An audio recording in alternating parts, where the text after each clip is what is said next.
that brings us to the one of the supporters of the podcast, the Back to Basics putting mirror, which I know that you know, Nick Steiner.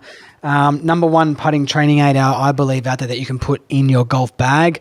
Support those who support the podcast. TM15 for 15% off for your mirror there. In the Back to Basics putting segment here, Baden, can you give me just a putting tip or something for the viewers or the listeners as well? We have people watching on YouTube. It's actually quite prolific on YouTube. But before you even get into it, I have had a right-sided coach on, friend of yours, Nick Polias, and he actually spoke to me about posture and how you guys take the same alignment. I know you're smiling there because I'm doing the little lead side high there, but he spoke about that and educated me a little bit on and the listeners about what he likes to see. He's a right-sided coach like you as well. What have you got for us? What can you share with me around the putting?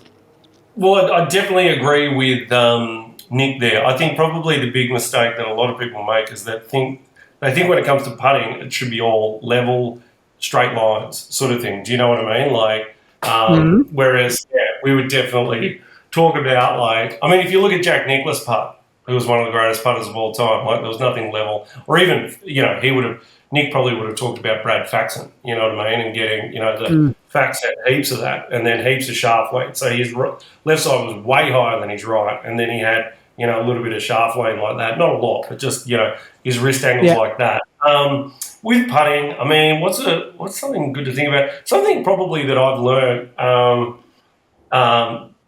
most recently, or not recently, but how there's always been theories like short back, short through, or long back, short through, or whatever it is, and you want to accelerate through the ball. And that's now been disproven, I think, largely, is that you don't actually want to accelerate through the ball. You want a constant speed through the ball. You know what I mean? So, which is something I think we've now learned over the last few years, but that's something definitely that I think is really important to know.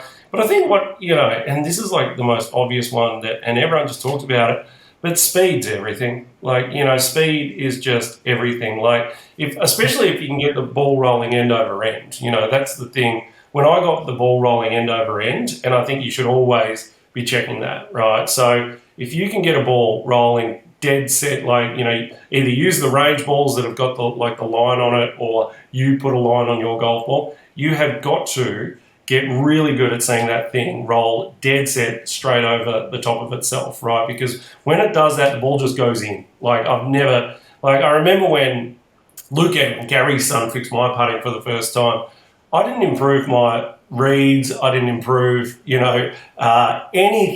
The ball just seemed to go in more, and it was because when it's rolling end over end, it just doesn't go offline, and it obviously then rolls at a very consistent speed. Whereas when if you've got a little bit of backspin, it's a little bit off, and and it's not rolling, end over end. There's more friction and things like that. So, I think that working at your speed, and that's all I do when I go and play now, which is very rarely. Although I put my Arcos sensors in and had a go the other day, and I just absolutely loved it. But when I'm out there, I'm just trying to roll it up dead all day long. I'm not thinking. So you like the speed. When you talk about speed, I was going to ask you that. Everyone has different types of speed they like to see. You like to see it just dying in the front a little bit more. Is that what you're saying, or rolling up dead? Pretty much, yeah. But I think, definitely. I'm never trying to slam anything in. I feel like when I'm imagining a ball around the hole, I'm imagining it lose all of its energy as it arrives at the hole, right? So it's losing all of its energy as it arrives at the hole, sort of thing. So I definitely don't slam things in. There's just no. I think when I think like that, when I don't think about trying to slam it in either, I also slow my stroke becomes smoother and more consistent as well. Interesting. You know what I mean? So do you think when you talk about it? When you talk about that end over end there, right, something that I thought of just when you're talking about that, and one that I've used is sticking in my bag there, like a metal ruler. Just an old one we used to go to Bunnings and, whatever you call it, Costco, wherever you guys are, and put the ball in that little thing there and just get the ball just rolling straight down the metal rule there. So speed control rolling end over end. Well, totally. Yeah.